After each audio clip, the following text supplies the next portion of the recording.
sais, au début, la difficulté à parler la langue me poussait à me sous-estimer. Je doutais même de mon intelligence.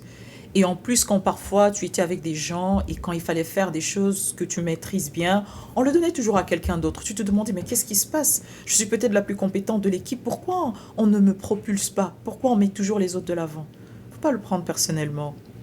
C'est là que j'ai appris qu'il fallait savoir faire la différence entre la langue courante, la langue formelle et la langue familière. Quelque chose comme he is, he isn't, he ain't. Faut pas dire he ain't en réunion, c'est plus slang, c'est un peu le langage du rap et tout ça. Non. Avec la langue, il y a une grosse partie de la psychologie qu'il faudrait maîtriser. La psychologie, c'est la manière dont tu te présentes au monde. Ok? Et la manière dont tu te présentes varie en fonction des contextes. Dans un contexte formel, il faut parler le langage formel. Apprends l'anglais formel. Si tu veux, dans tes exercices, te déployer dans un milieu formel. Faut pas aller dire he ain't coming. Non, tu peux dire he isn't, he is not. Dans certains contextes, les contractions ne sont pas tolérées. Donc il faut apprendre cela.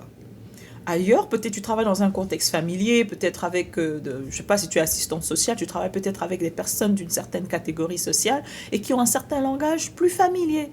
Alors oui, c'est là que tu vas dire ain't coming, ain't working. Maintenant, si tu veux être